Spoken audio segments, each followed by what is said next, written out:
Please feel free, free to say any kind of, called manlam in Tibetan, I've been told, intention path that has meaning for you, or join me. With a wish for all beings to be free, free from the contraction and constriction of held belief systems and thought patterns,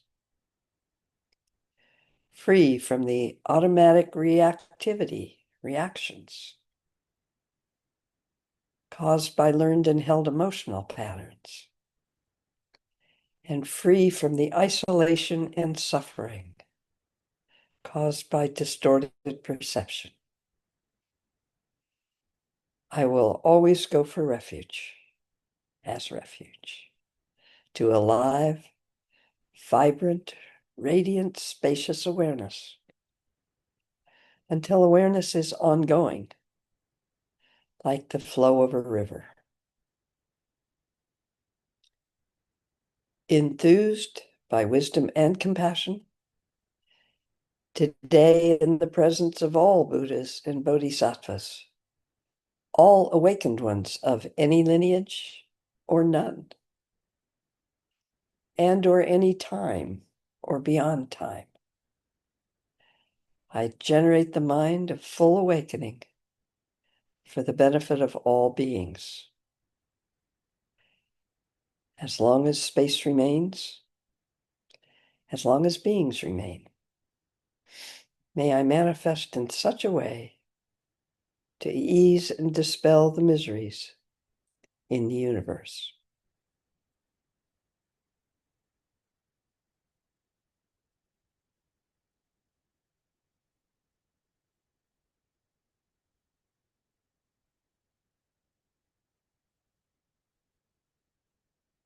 How do we help the conditions to arise so that we recognize? Oh, there's fancy words, Sambhogakaya. Not recognize, because recognize might. Let's change that to experience, Sambhogakaya. Experience, oh, more fancy words. The interconnectedness and interdependence of all beings. Ooh, that sounds pretty. It's a lot.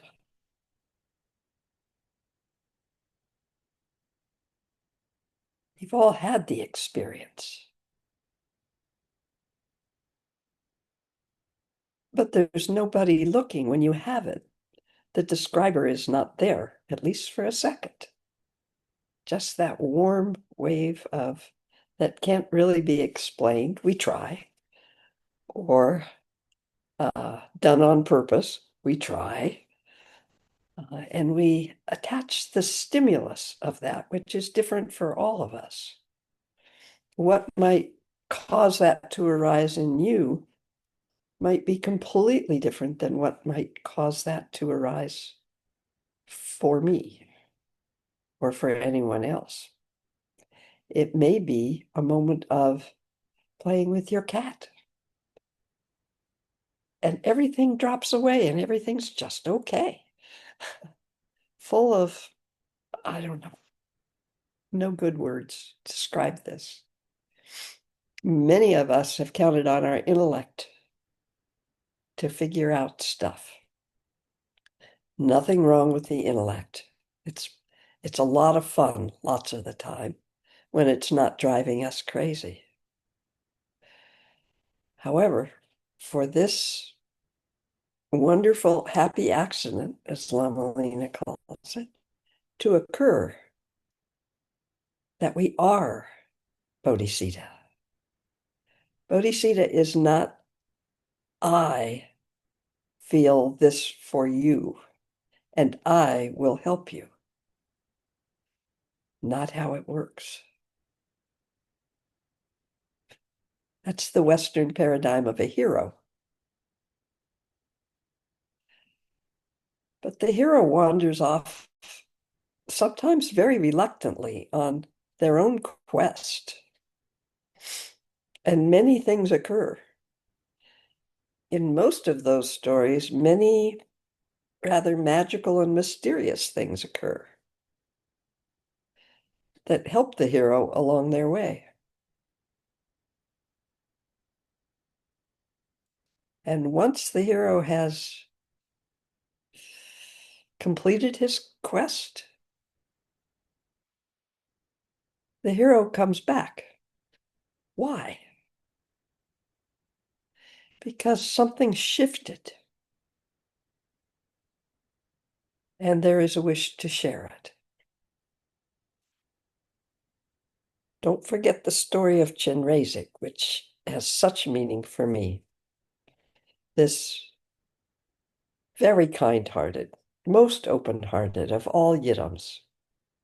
Well, I think Tara gives Chenrezig a run for his money, her money, their money.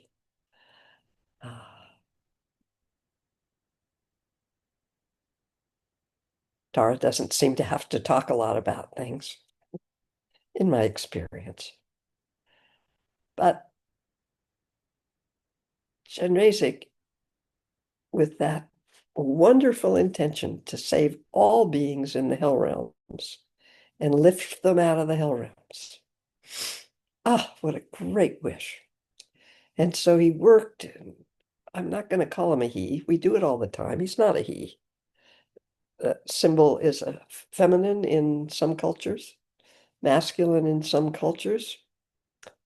And really, it's just because we tend to divide things by gender. So I'm going to use that word, they, today.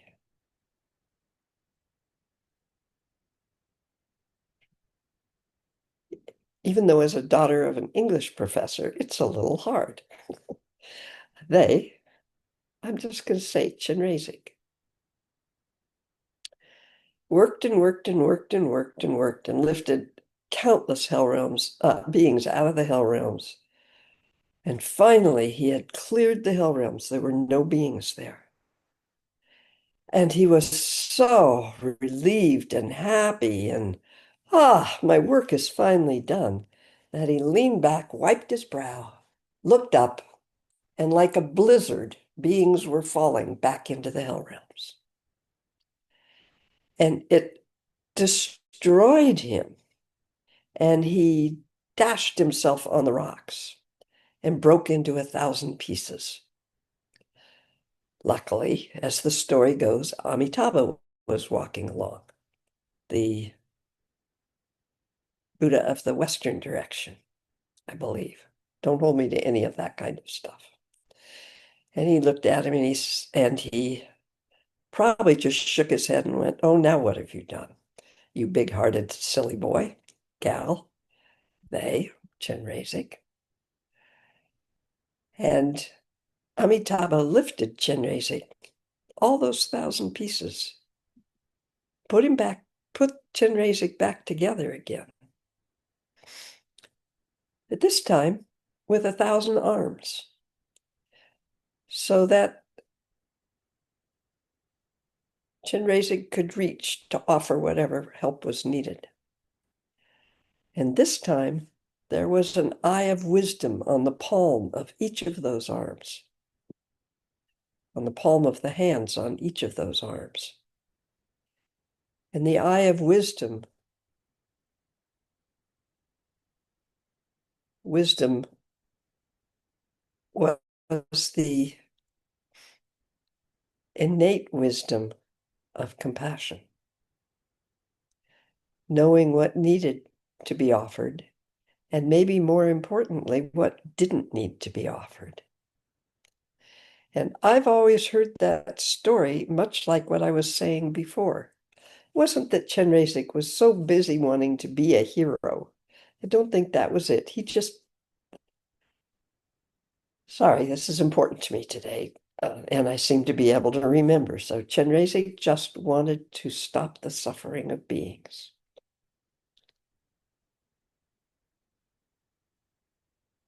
The story to me, that's wonderful. The story that Jesus. Chenrezig couldn't do that.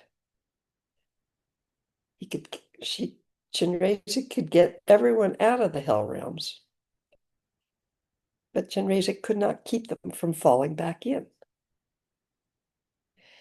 And by not being able to tolerate the pain of that, Chenrezig destroyed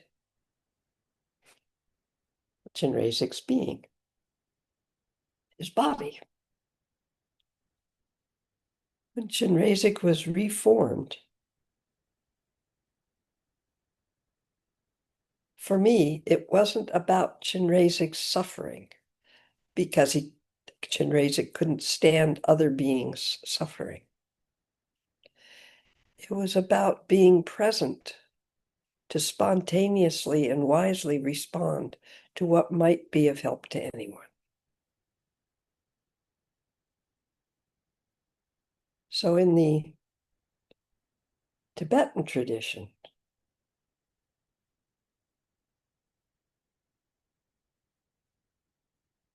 well, we all know over time, all you have to do is look at history. What is that saying? The road to hell is paved with good intentions. Without wisdom, and that isn't the kind of wisdom we Westerners think. It's not intellectual.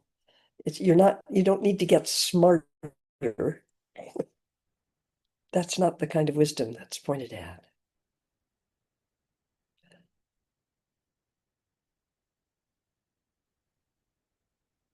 So I have a couple things to share with you. Lama Lena said in the retreat this week that Lama Yeshe, and it's the first time I've ever heard her say this, but it's been kind of apparent for years for me. There are thousands of methods, obviously, for awakening. Let's just call it awakening.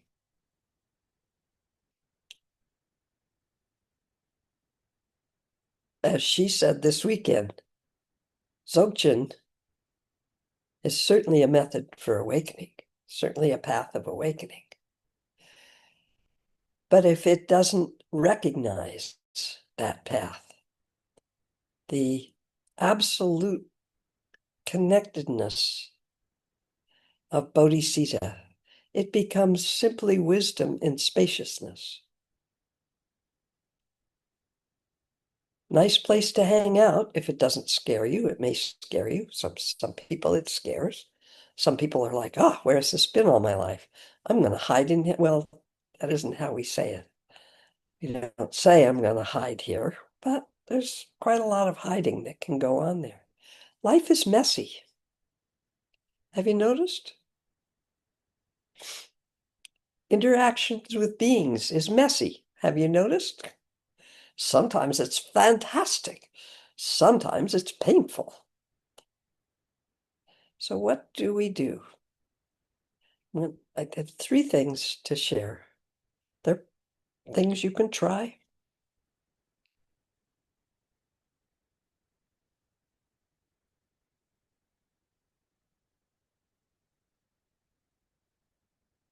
Not exactly a space out.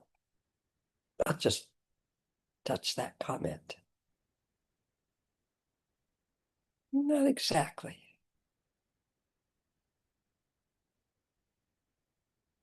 Like being the universe. How's that? With awareness, but not individual. Anyway.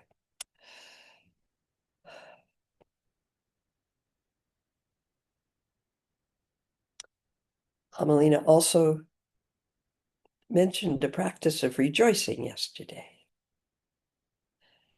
But I'll start with a story. Some of us are so in tune or open to the suffering, probably because we've had it. I don't know. We don't have to have a reason, of beings. And it is so intense, and we have been there so much that it's overwhelming, just like Chenrezig. We want it to end, or we don't want to be called into that all the time, told, oh, you must recognize this suffering. This was my experience.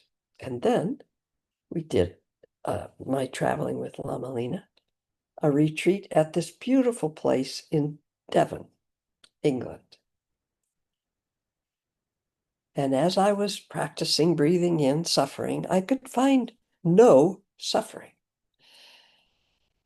The bees had flowers. They were so friggin' happy. I don't know. Happy is a yeah, exactly. Happy is a relative term. The flowers were flowering. The weather was perfect. Everything. There was so much life. Birds. Everything. So happy. And if your balance is from sadness that you probably have experienced, and you take all that on, and the pop that Lama Lena teaches is not something that uh, helps you. No, not helps you. It's a wonderful method. It may not be yours. I'm going to invite you to do some balance. Instead of rejoicing for them, be them. Breathe in that sense of okayness and lack of suffering in that moment. And when you breathe out, you don't have to force it to go anywhere. When you breathe out, you will be breathing out that open-hearted, open. I don't know, these words don't work very well. Can you feel what I mean? Some of you do not have closed hearts for yourselves. It may feel that way. And if you open to the suffering, you are only too aware of all the suffering in the world. So it's a practice that for me allowed balance. And I didn't do it intentionally. I'm just sharing it intentionally in case you need balance. There's so much beauty in every single moment.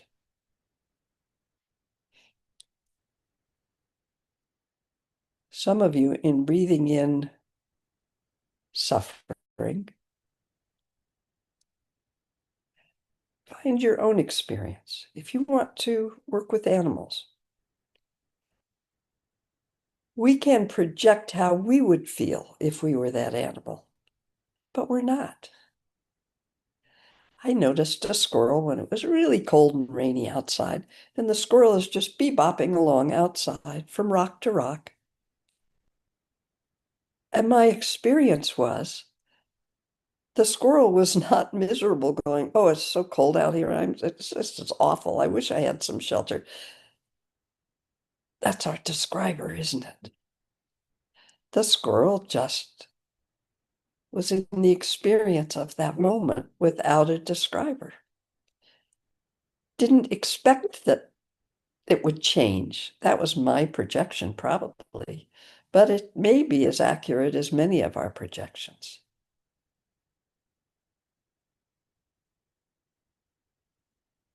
We're trying to experience what's actually, well, that's silly. Okay, anyway, there's a simple practice. If you are one who has had a great deal of suffering, maybe lifetimes of it,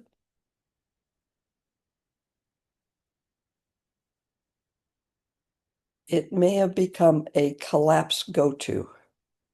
It's what arises, and it can collapse you. I don't believe that's the same as the pop that Lama Lena is talking about. So find what is helpful for you.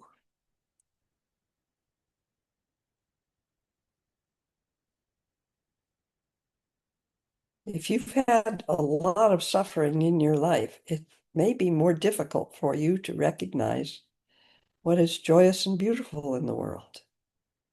And it's everywhere, in every moment. In the most surprising moments.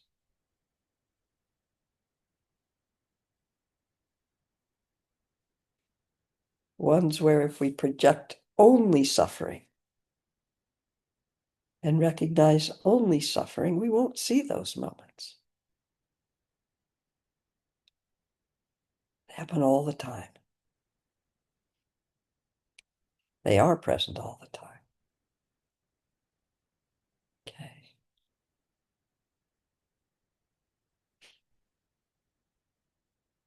Another practice, which Lama Lena touched on, but I think can be really useful.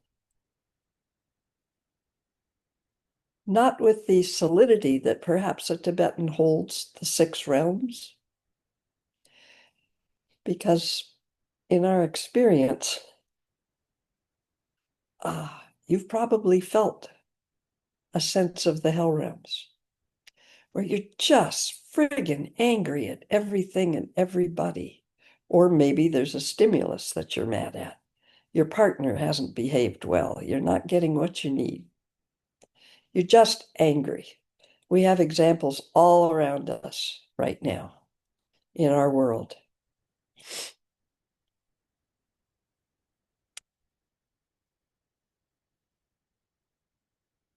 That anger, when we breathe it in,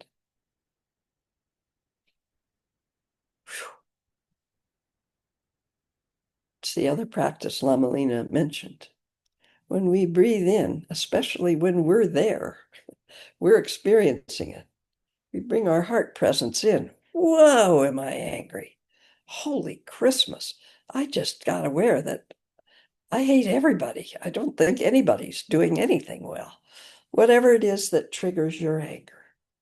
It's very isolating, isn't it? And that anger just starts to roar. Inside starts to twist and fire. It's like a fire in the belly, isn't it? You breathe it in. You're already having it. That's strong. And as long as you're there, something may occur in your heart. Again, we have to bring the breathing down to the heart level. It's not an intellectual exercise. Won't be of any use. Feel it. Feel it with your heart presence. Wow, I'm angry. Okay, this feels really awful. I feel like I need to do something. This is eating me up. Now these stories about why it's justified or all of that, it's just eating me up. Go ahead and experience it. And let it open your heart, as will happen naturally. Don't force it. To all the beings in this world or any world at this moment experiencing not from the same cause, but the same fire of anger. Go ahead if you feel you're already feeling that way. Breathe it in. Okay, fine, I'll take it. And then breathe out whatever best occurs to you. May all of us have a moment of peace. May all of us have a moment of love. Those might be my words. What would your words be? May Chenrezig, Tara, some symbol of total, open, loving, unconditional love and kindness, not niceness, kindness, wisdom hand. Can you help?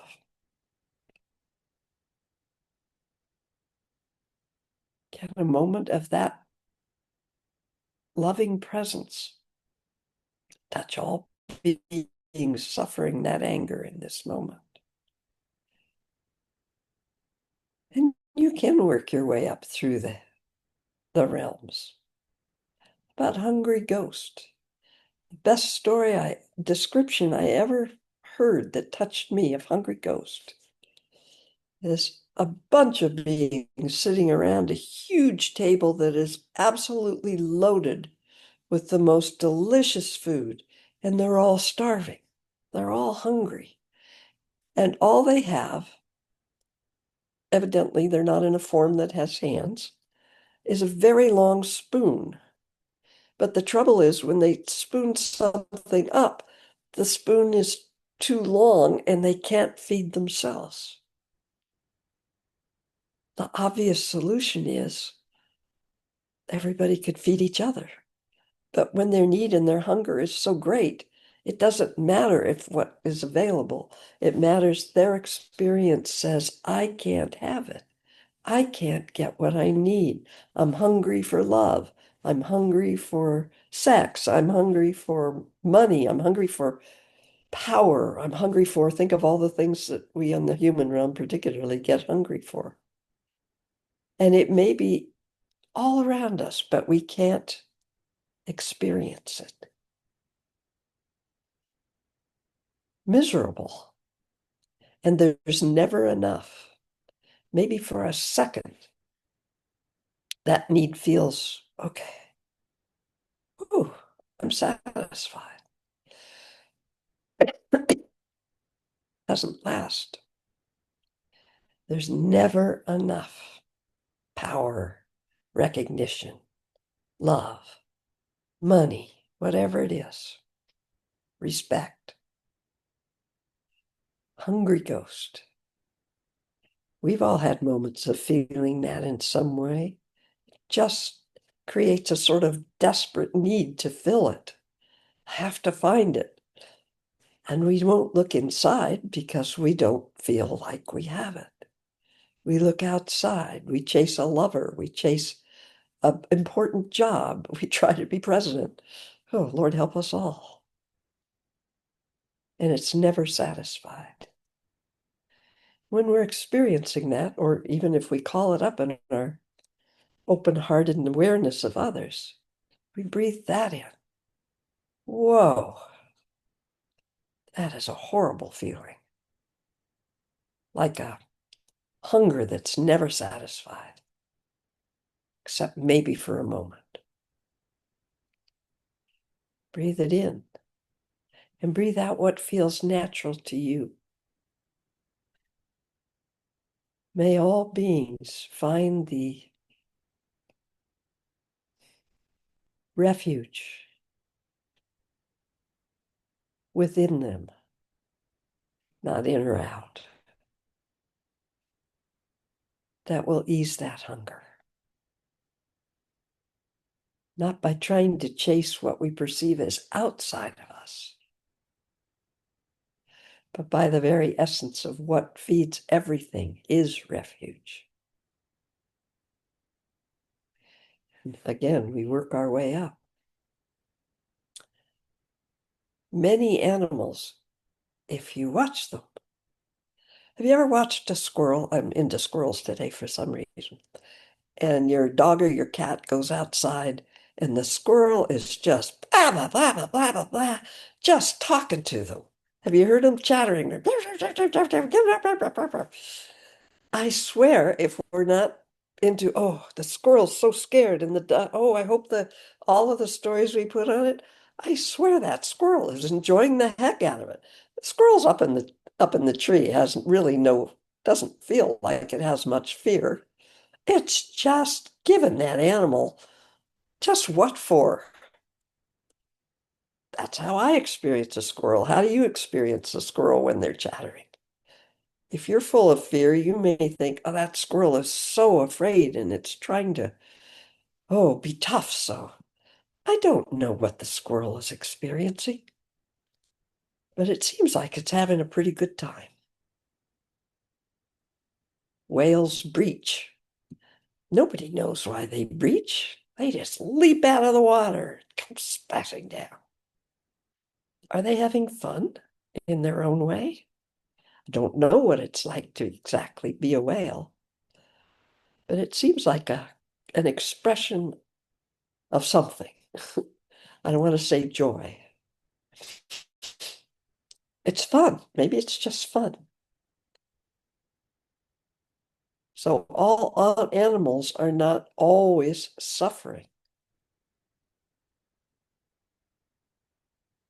And they can teach us something. If you ever had a dog, you may have noticed you can be gone all day. And when you come home, it's as though you were never gone. And that dog is so happy to see you every single time. It's amazing. Woohoo! If you're a cynical person, you'll think, oh, well, they probably ran out of food. It's because I feed them. I don't think you've experienced that. Really? That's an overlay of human. So where there is joy, please experience joy. Where there is pain, yes.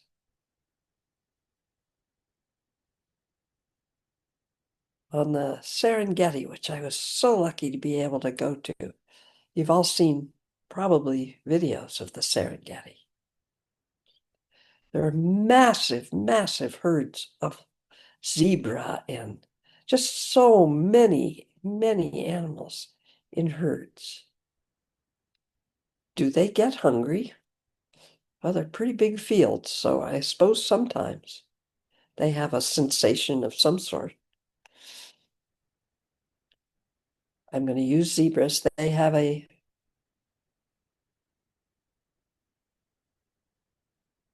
habit pattern, something learned. So they stand next to, usually they're paired, they stand next to each other with each zebra looking in a different direction.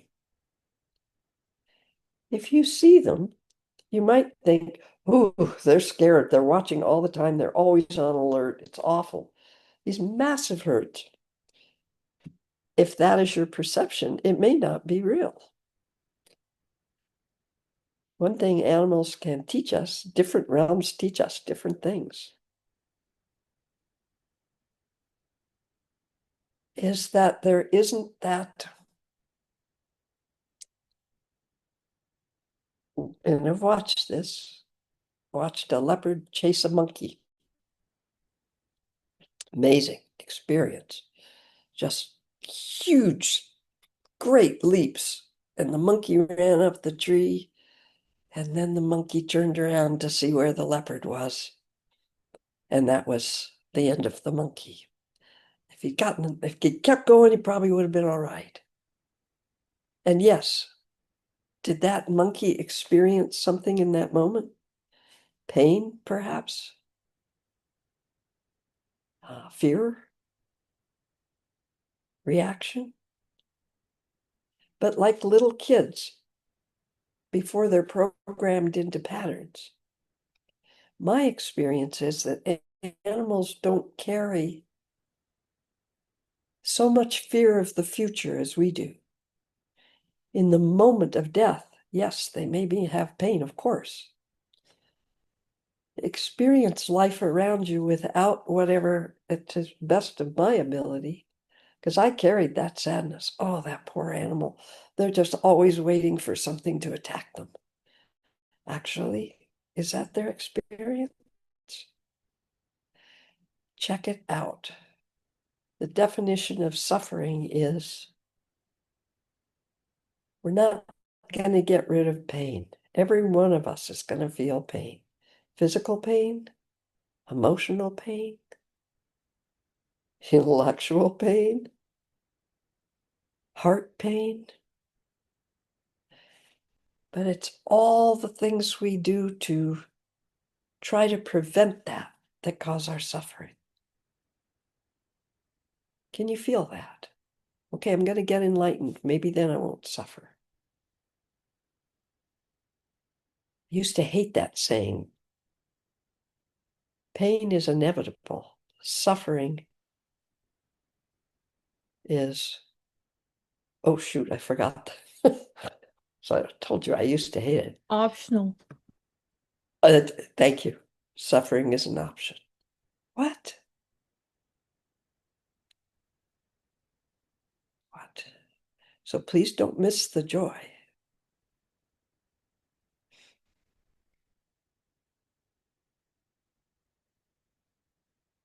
A lot of us have been centered on the pain and let it reflect the suffering that we've had.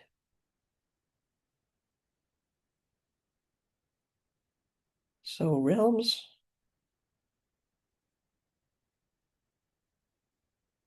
with our own experience?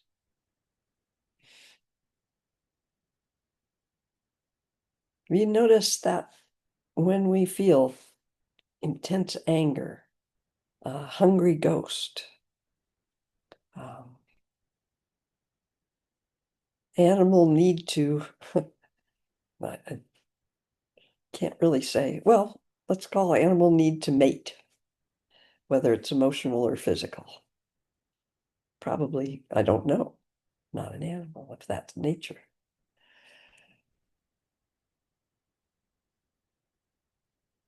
When we experience these realms ourselves, it may be very helpful to breathe it in. And if we notice, we often feel really isolated. I'm angry. My anger is overwhelming everything else. I don't like it. I'm going to yell at you. I can get rid of it. Well, now you have it. Thanks a lot. And then we feel bad about that. I mean, we just are so miserable to ourselves sometimes. But most of those experiences are very isolating. But when we take the time to breathe them in, and yes, I am experiencing this, and open my heart to it a little more, don't force it.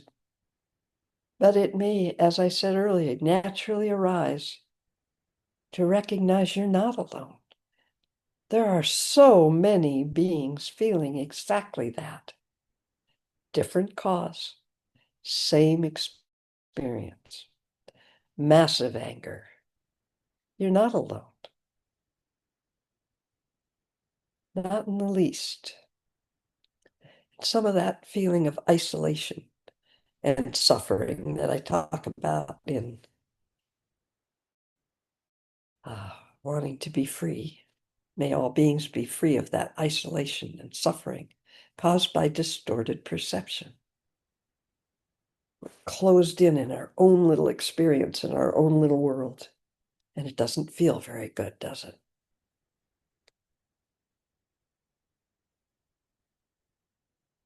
And the last one, and probably I'll end with this one and hope that as a dedication, when you're ready, everybody will simply not grasp at anything.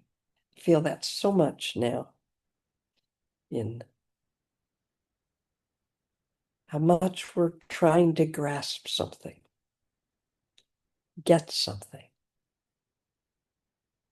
You are that something you're trying to grasp. And if that doesn't open one's heart, all of us are that very essence that we're trying so hard to grasp outside of ourselves or to get so we can get it. You already are that.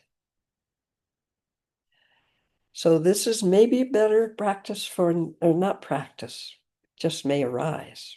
I'll plant the seed. Very, very powerful for me. And somebody in this group was in southern France. As part of, for me, the stimulus for this to arise. So, little story, but mostly something you may want to try or do.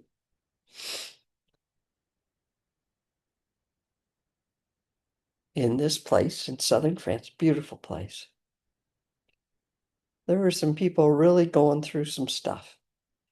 A lot of death, a lot of disease, a lot of illness all around them. And sometimes that can pull on us until there's feels like a deep hole and we don't think we'll ever get out of it. Or just what's the point of all this anyway, kind of thing. And I don't know if that was the cause, but for some reason, I just felt I can't sit here in my skin. I don't know how to describe the feeling. So I just took off walking, probably as fast as I could. Probably walked a couple of miles out and a couple of miles back as fast as I could, just to move everything. No, still stuck there. And I went in, and Lama Lena and our hosts were having a glass of wine. And I thought, well, maybe I'll be social. Maybe that'll help. Sound familiar to anybody? Let's try something to get rid of whatever this is I'm experiencing. This is not a safe place to go. So I went in, poured a glass of wine, sat down, and they're wonderful people, and Lama Lena is wonderful. And all I could hear is blah, blah, blah, blah, blah, like so much chitter chat of birds almost. So I took my glass of wine, poured it back, didn't even drink any of it, poured it back. Nothing. Went upstairs, sat in what I experienced as absolutely pure, open, spacious Dzogchen, Tawa.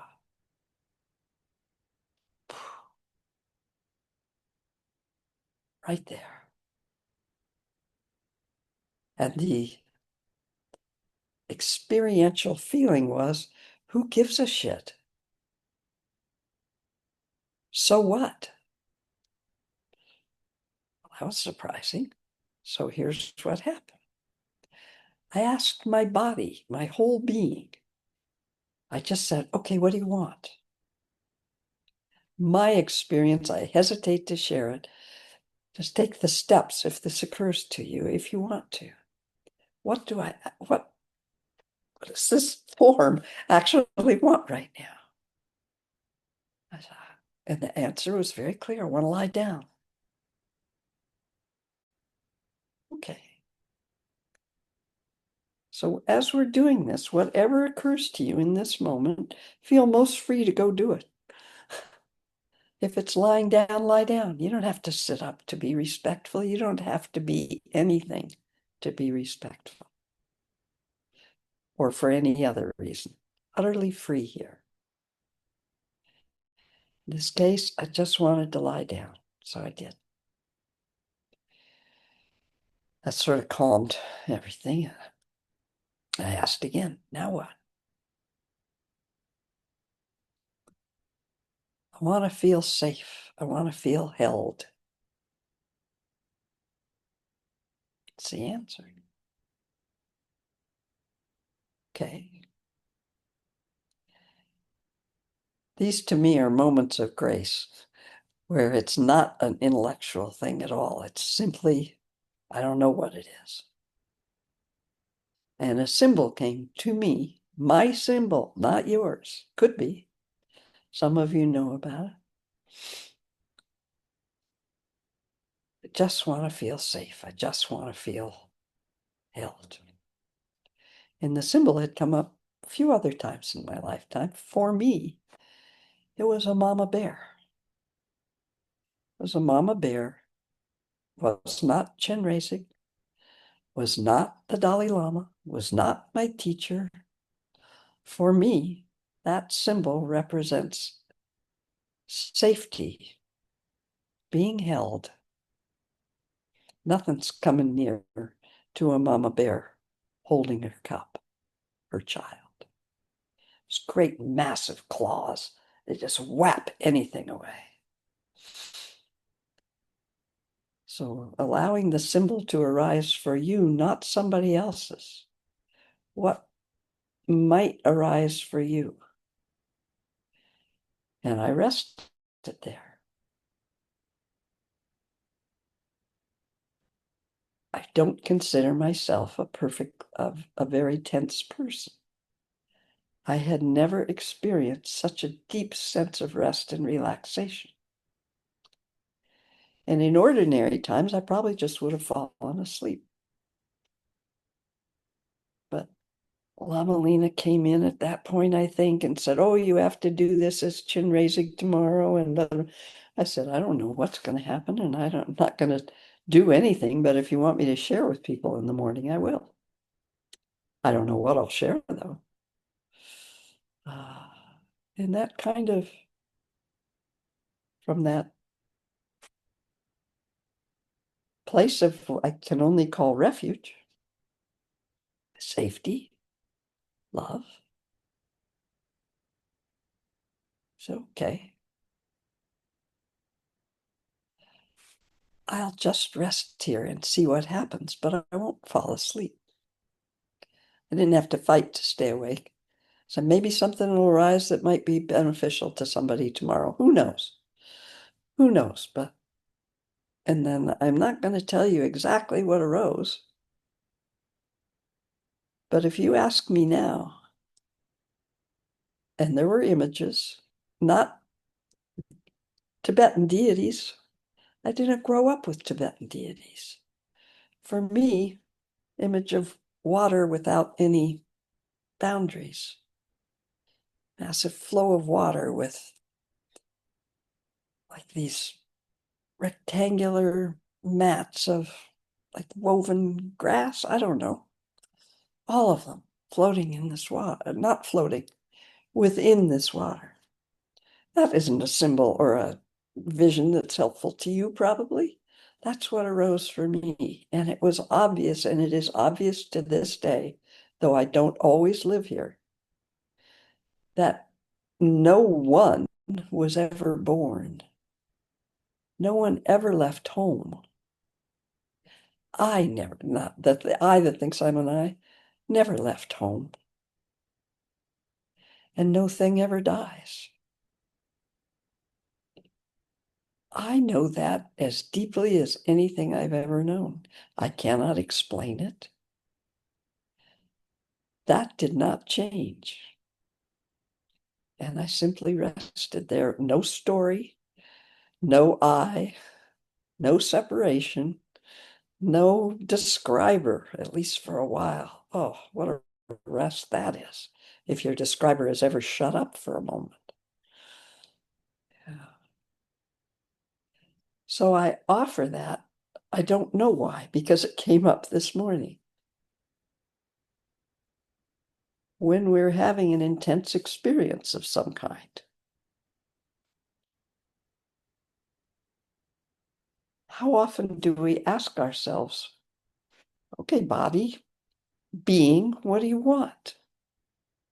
What would you like right now? Well, if you're really angry, I'd like to go punch that guy out. Probably not the best option. Below that, there's something. If it's punch that guy out, punch the pillow for a moment, if that helps you get underneath. And just listen. If our essence is what's pointed at again and again and again,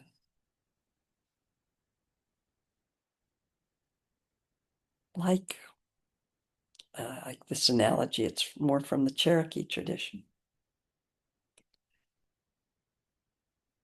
Like sunbeams or bits of light.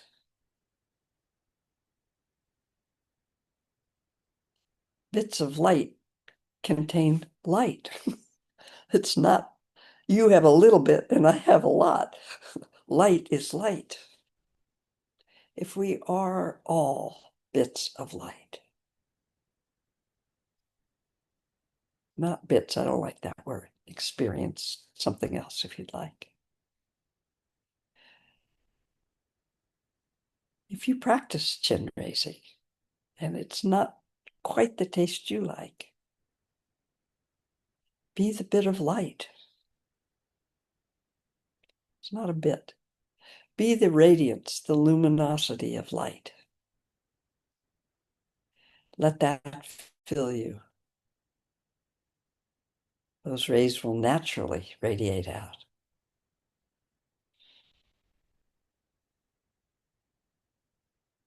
If you need to call those in from all the bodhisattvas and awakened ones around you, where do you think they are? In the past, in the future? They're all right here, right now. Invite them in. Let them fill you. Couldn't hold all that even if you tried. I want it for me, mine. No, you're full. So those are the kinds of experiential things. When I found some of the, and many of you, the Tibetan practices will work wonderfully because you're here. Yeah, and a lot of them didn't have a strong effect on me. They felt artificial. But the essence of Chenrezig the essence of a being who could not stand the suffering of others, felt like that being could pull them all out of the hell realms, and then realized that's not possible. Beings will fall into hell realms, hungry ghost realms, animal realms, human realms, Titan realms, God realms. And then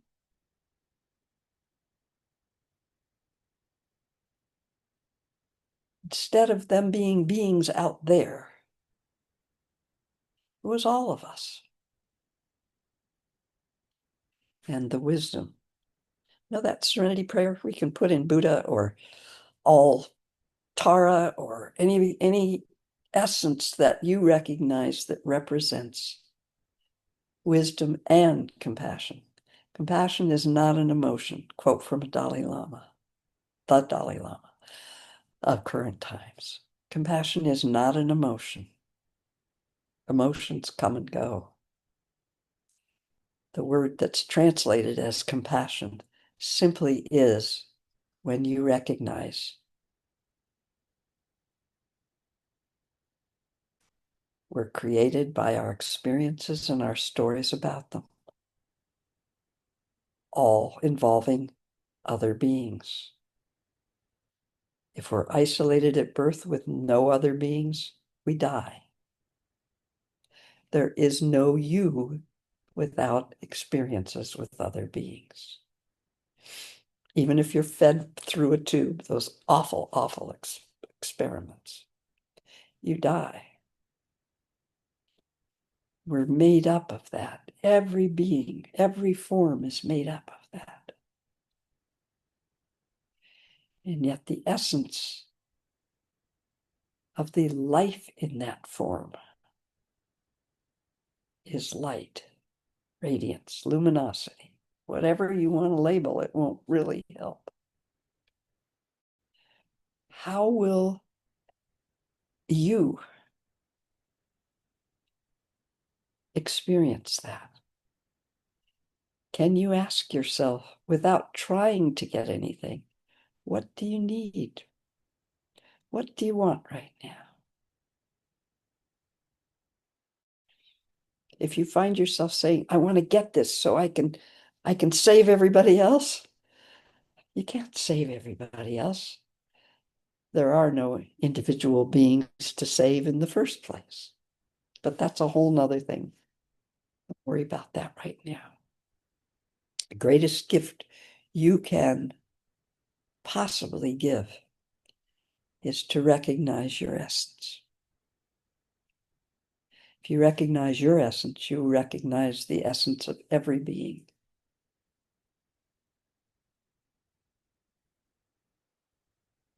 Then maybe a little wisdom might arise. Wisdom does not come from my intellectual eye. Wisdom does not come from my reactive emotional eye. Wisdom does not come from my distorted perception. Oh, I was going to do one of those funny little things like wisdom doesn't have an I in it. But yeah, actually in English, when you spell it, it does. Wisdom does not come from my Bill blah.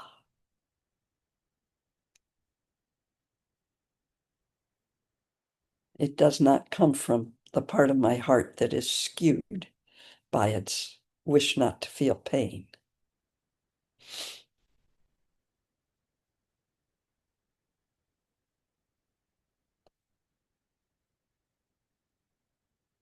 Simple, simple things may arise to you. Simple exercise. What's the one thing we all share that's not inside or outside? Air, breathing. We don't even do that intentionally. Thank goodness we're so distracted and forgetful, we'd probably forget to do it. Our body does that for us. But we can breathe in the radiance, love, luminosity. Don't try to put a label in. Goodness. There's a word everybody's using now, goodness. I don't know, that has too many connotations for me. We can breathe in the light that is us. If you want to make it be all the awakened ones that surround you always, great. I don't care. Do you want to make it be the sunbeams that light up our world? Okay. Doesn't matter. We breathe it in. And as we breathe out, we breathe it out naturally to all beings. And as we breathe out, if you want to, you can picture your bloodstreams all the way down to the tiniest of capillaries that somehow touch every cell in your body. And as you breathe out, all that warm luminosity, wave, whatever, it's in your bloodstream also. You're breathing out and it's touching every cell in your body with light, luminosity, unconditional love. That is about as simple a practice as you can have. Why wouldn't we do it consciously with every breath? Well, we get distracted. It changes everything in our perception. All of a sudden, we're full. Find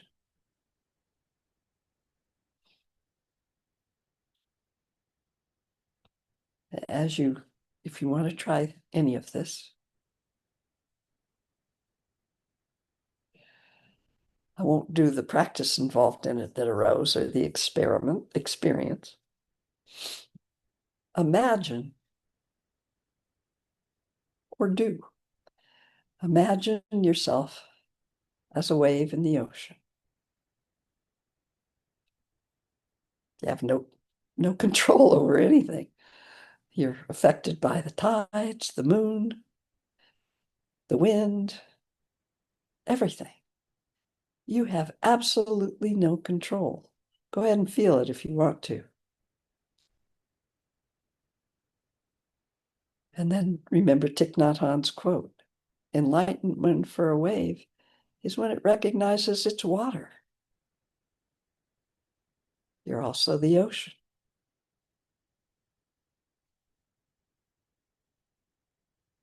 Now, for fun, or to break your heart, depends on your mood, imagine every wave that arises, thinking it was individual, independent. I am in control. I am going to shape myself and this ocean around me. I am powerful. I arose myself, and I can do whatever I want with myself. We would laugh, wouldn't we? Oh, poor little wave. Oh, silly little wave. No, you are the ocean. You are the wave. We are all of this manifestation together.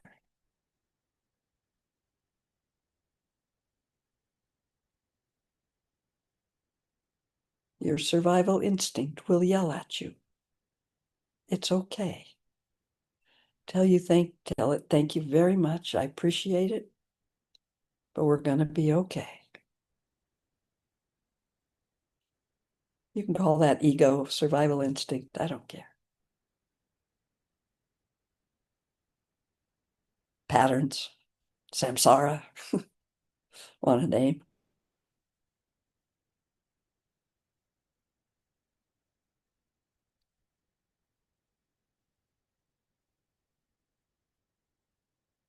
Life arises everywhere.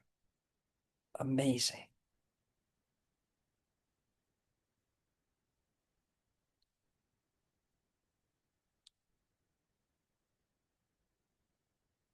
And I'm just going to sit here for a minute or two or three or five, who knows?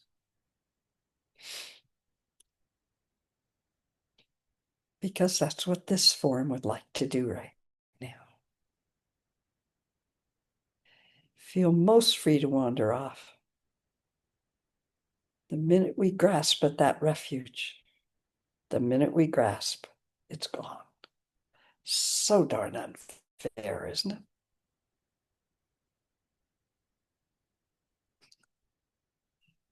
Appreciate your being here today. Allowing this to arise, may it be of benefit to someone somewhere, some being somewhere in this moment. And may we freely let the luminous radiance of aliveness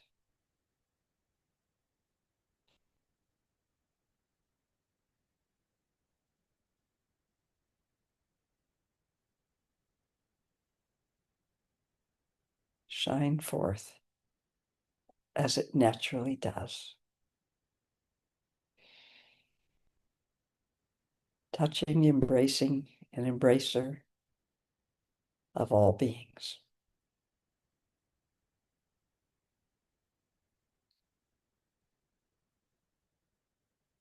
I'm going to rest right there. Thank you all.